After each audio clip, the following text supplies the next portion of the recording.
are Locked On Hawkeyes, your daily podcast on the Iowa Hawkeyes. Part of the Locked On Podcast Network, your team every day.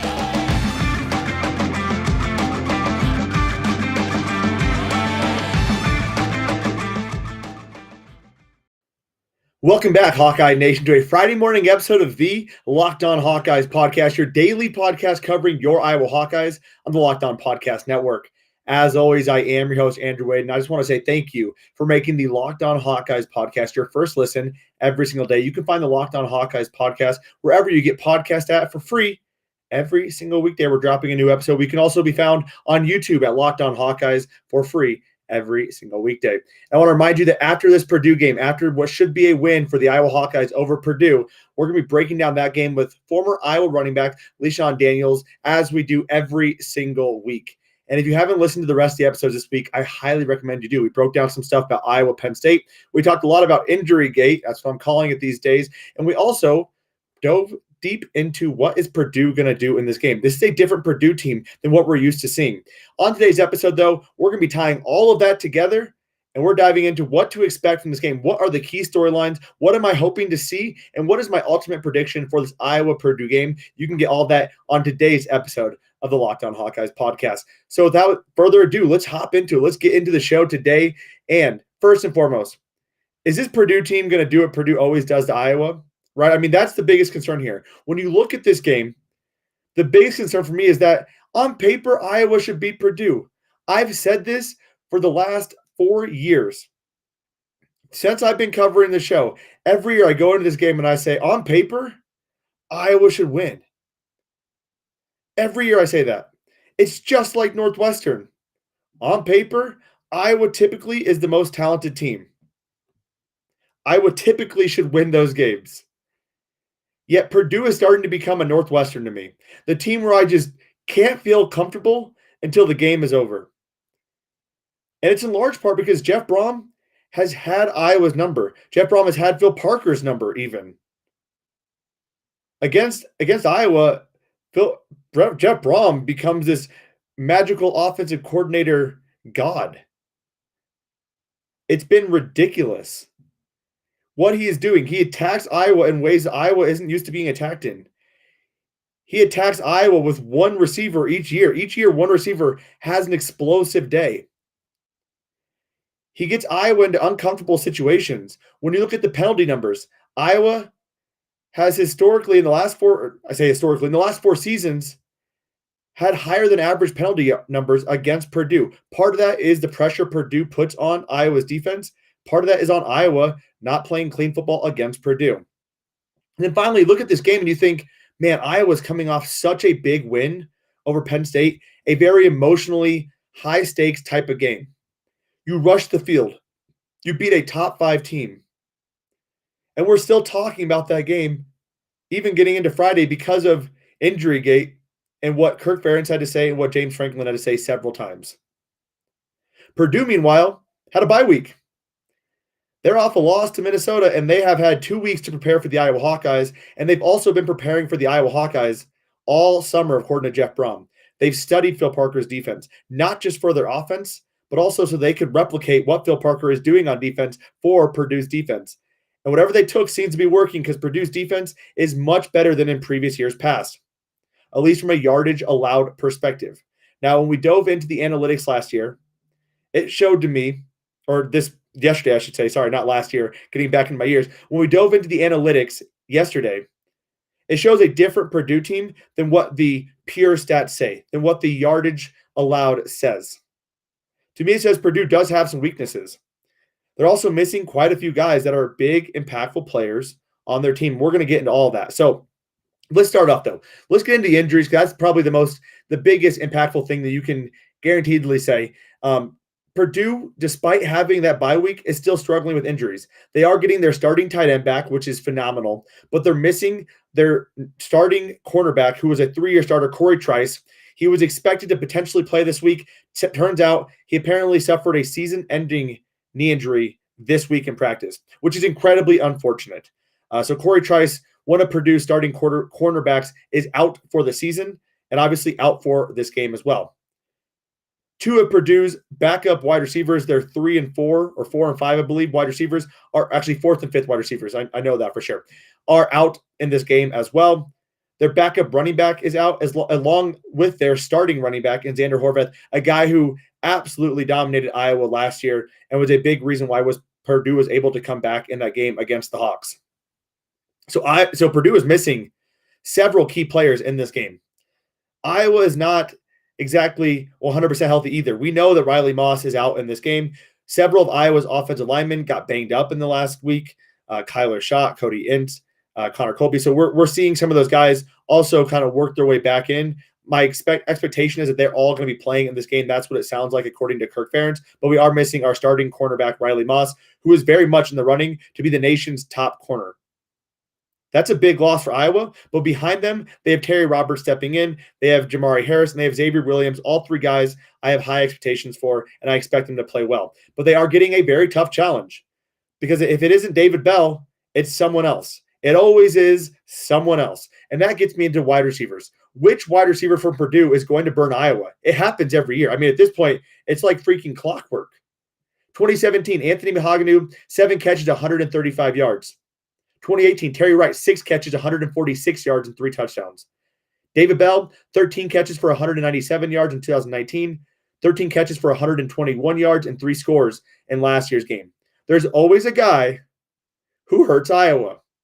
Now, if Iowa focuses all the resources on stopping David Bell, there's a chance that either Milton Wright or Jackson Anthrop step up and hurt Iowa again. That's what concerns me about this game.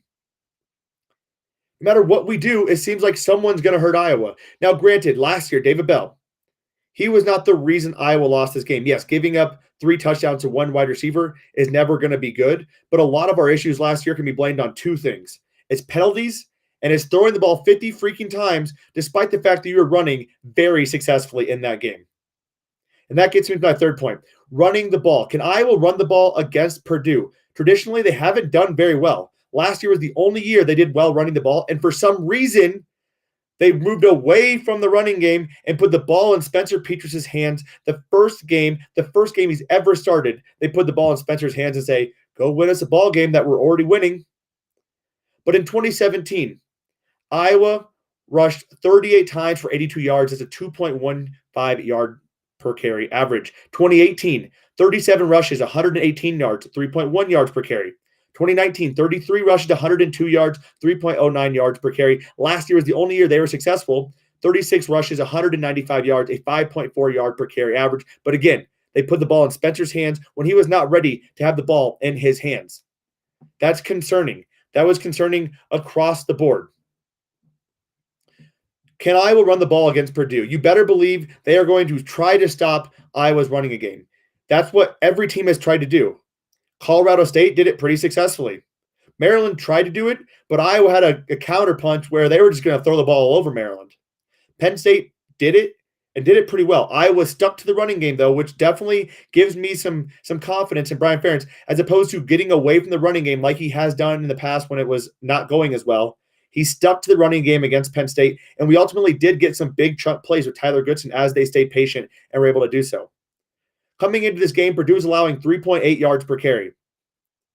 Can Iowa continue to chip away against Purdue? I believe they can, but I don't think it's going to be the way they traditionally have. I think it's going to be more like Maryland versus the way Iowa played against Penn State. I think Iowa is going to have to open it up with the passing attack and then create those running lanes with Tyler Goodson, especially if Purdue does focus on stopping the run, which I think is going to be their outlet in this game. That is going to be the way they win this game. Additionally, Penn State gave a blueprint almost to how to make Iowa a little bit more ineffective, and that is blitzing. But Penn State had the cornerbacks to stay in coverage a little bit longer. Does Purdue have that? I don't think they do. Yes, they're not allowing very many yards per game. I believe 175. But across the board, advanced analytics tells me Purdue's corners are actually not that strong in coverage, and they're also missing their starting corner. Their safeties struggle with deep balls. Jeff Brom even said as much. He said, we are struggling with some guys getting over top of us, so be on the lookout for Keagan Johnson. Be on the lookout for Charlie Jones.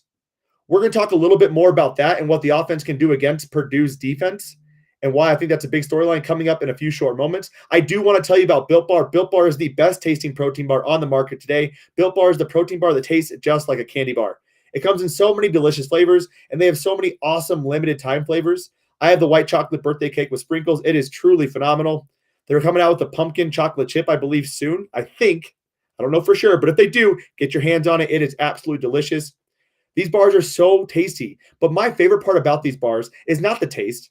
It's the health benefits. Between 17 and 18 grams of protein, between 130 and 180 calories, only 4 to 5 grams of sugar, and only 4 to 5 grams of net carbs. Amazing flavors, all tasty and all healthy. And did you know that the Built Bar is the official protein bar of the USA track and field team? Pretty cool, huh? If it's good enough for them, probably good enough for us. So go to built.com, that's BUILT.com, and use the promo code LOCKED15, that's LOCKED15, and you'll get 15% off your next order. Use the promo code LOCKED15 for 15% off your next order.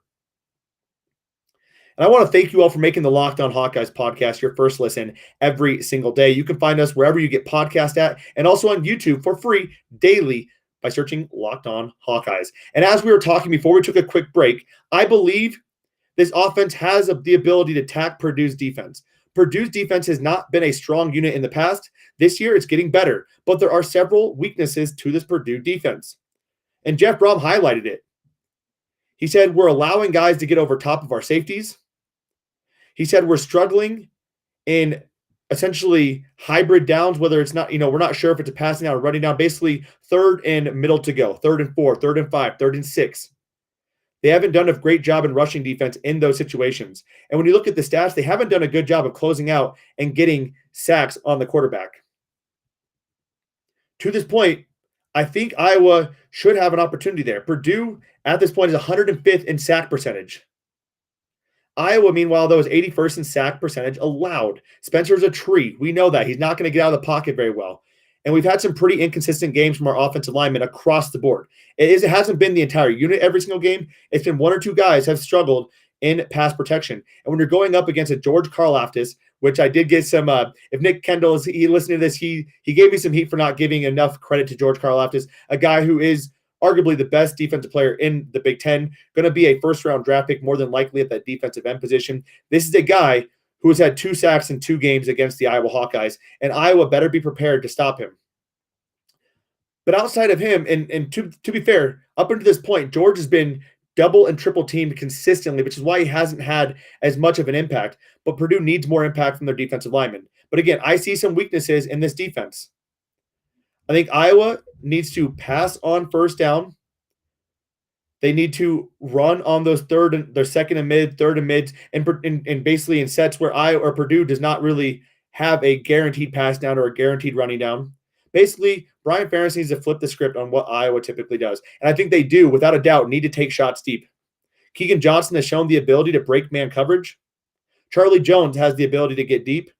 Purdue's safeties have not been impressive to me in playing the deep ball, and Jeff Brom, again, has said as much.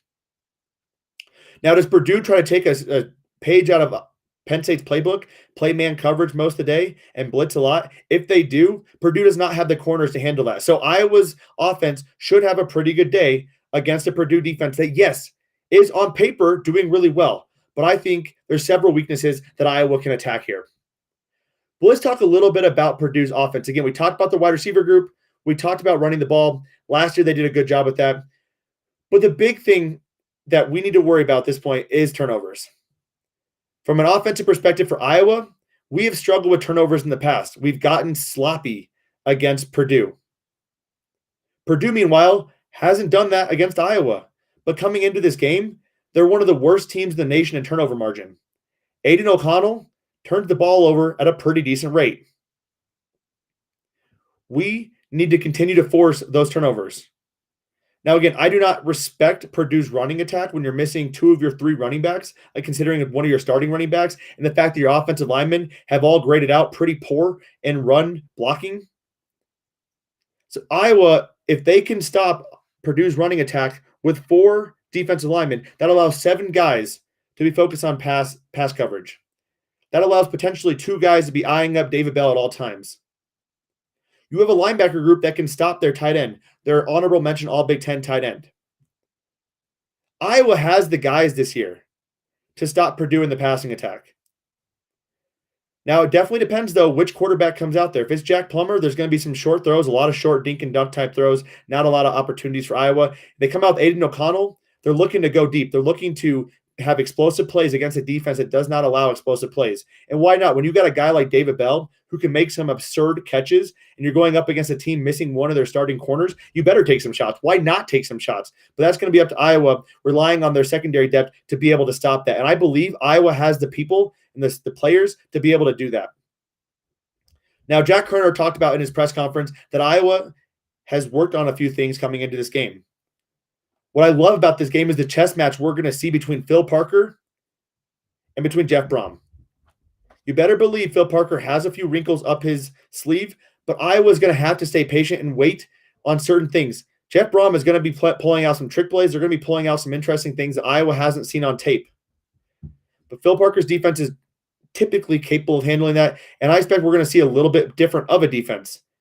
Is Iowa, especially with non-mobile quarterbacks, not a very good rushing attack, a tight end who Iowa can handle in man coverage. This is a perfect opportunity to bust out a bit more man for Iowa. Let Matt Hankins follow David Bell all over the field. Have Terry Roberts take the number 2 guy. Have Dane Belton take whoever's in the slot, more than likely Jackson Anthrop, who primarily operates out of the slot. Let our safeties go over top and handle any deep things, and let our linebackers do the rest. If we need to, Justin Jacobs can handle a wide receiver, their 4th wideout if needed, but he can also handle the tight end. He can handle the running back out there. Jack Campbell can do this. Seth Benson can do this. I think this is the opportunity. If I'm Phil Parker, I'm introducing a bit more man into this game because of what I've seen from Purdue to this point. Now, that remains to be seen whether or not that happens, but that's what I would do in this game. We're going to get into a little bit more about the penalties and turnovers. I want to talk about that as well. Iowa has hurt themselves so much. I mean, when we play Purdue, it is Iowa mistakes that cause Iowa to lose these games. Now, Purdue comes out with a great game plan. I don't want to take away anything from Purdue, but Iowa has traditionally hurt themselves in these games against Jeff Brom. We're going to be talking about all that here in a second. And I also want to give you my predictions as well. Can Iowa cover a spread of 11.5? Can Iowa cover the over-under of 42? Or can Iowa and Purdue go over or under the 42.5? You can figure that out and make those bets at betonline.ag because betonline.ag is back and better than ever. All eyes are on the gridiron as teams are back on for another football season. As always, BetOnline is your number 1 spot for all the pro and college football action this season. With a new updated site and interface, even more odds, props, and contests, BetOnline continues to be the number 1 source for everything football. Head over to the website or use your mobile device to sign up today to receive a 50% welcome bonus on your first deposit. And use the promo code LOCKEDON. That's LOCKEDON. From football, basketball, boxing, right to your favorite Vegas casino games, don't wait to take advantage of all the amazing offers available for the 2021 season. BetOnline is the fastest and the easiest way to bet on all of your favorite sports. BetOnline.ag, where the game starts. And the game starts at Kinnick tomorrow, and I'm ready for it. Iowa is taking on Purdue. We've talked a lot about the offense. We talked a lot about the defense. Let me tell you about a few other ways that we need to be thinking about this game. It comes down to turnovers, and it comes down to penalties. Let me read this off for you. 2017, Iowa, 6 penalties, 56 yards. 2018, 8 penalties, 75 yards. 2019, 7 penalties, 60 yards. And last year, 10 penalties, 100 yards. Iowa does not have a lot of penalties. This year, they're 22nd in penalties. They need to play a clean football game against Purdue. Now, it's worth noting some of those penalties are a result of Purdue attacking Iowa's defense. We had a couple of years ago, we had several pass interference calls. Purdue attacks Iowa's defense, puts them in uncomfortable spots to force penalties being called, essentially. Coming into this game again, Iowa 22nd in penalties with 5. Purdue is 7th with 4.2. This is a big deal. Both these teams need to play clean football to win that game. Iowa especially, they have hurt themselves. Just like last year, they ran all over Purdue, had a ton of offense, but fumbled the ball 3 times in that game against Purdue. We haven't seen very many fumbling issues to this point. The first game, not the best. But Iowa has been really good at keeping a hold of the ball. They need to continue to do that. And they also, as we always know, need to force some turnovers. And it really comes down to which quarterback's going to come in there, Aiden O'Connell or Jack Plummer. As far as predictions go for this game, again, we talked about what needs to happen. Iowa needs to stop the run with 4 guys. I would love to see Iowa play man. On the offensive side of the ball, I believe Iowa needs to attack vertically, and they need to attack often, and they need to attack with the passing attack early on in downs, early on in series, and early on in the 4-down series. Then they use the run to wear down Purdue's defense. So the spread is 11.5. Iowa has never covered a spread against Jeff Brom in the Kirk Ferentz era. In 4 games, Iowa has not covered the spread at all. I believe this game goes one of 2 ways. I think it's going to be either similar to what we've seen in the past, 23-20, 20-17, 21-20, somewhere in the close 20s, or it's going to be a blowout by 35 points by Iowa. I don't see any other way this happens. Those are the 2 options. I do believe Iowa can win this game. I think mentally they're tough and ready to go. I think they are prepared for this game. They have talked a lot, ad nauseum even, about the fact that they know this is a very important game. They know what Purdue has done to them. This is a really bad spot for Iowa. Typically, bettors would look at this spot and they would say, man, Iowa's coming off an emotional win over Penn State. Purdue's coming off a bye. Give the edge to Purdue here. And I don't blame them. But everything you hear in press conferences, Iowa doesn't care about Penn State anymore. They are focused on Purdue. They know what Purdue has done to them, and they don't want to let that happen again. Spencer Petras has a chip on his shoulder. He knows he wasn't able to secure the deal for Iowa last year. They know as an Iowa team, they were a better football team in Game 8 than they were in Game 1. And had they won Game 1, maybe Iowa goes to a New Year's Six Bowl. That's the difference in the season. If they beat Purdue like they should have, they beat Northwestern, they could be there. They could have won the Big Ten West. This is a revenge game for Iowa, and they are ready for this game. I personally think Iowa is going to win by 21, 24 points, something like that. And that's why I'm taking the over. In all of these games, 3 or 4 times, the over is hit. It's gone like this: 39 points, 74 points, 46 points, 44 points. I think Iowa wins by 21 or 24 points. I think it's going to be something like 35-14. I think Iowa's offense is ready for another explosion. I think Purdue's defense is not as good as we have heard them be talked about. I think Iowa can unveil several issues with that. And obviously missing your starting cornerback is never a good thing for Purdue. That's my prediction, though. You can go take those numbers. Go to betonline.ag. Again, I'm not betting on the spread because I am concerned that I think it's going to be 35-14. But there's a very good chance it's 20-21, 22-23, whatever. I'm taking the over, though, on this. Over 42.5. It's either Iowa's going to win by a lot or they're both going to put up 20-ish points, which will get you over that 42.5.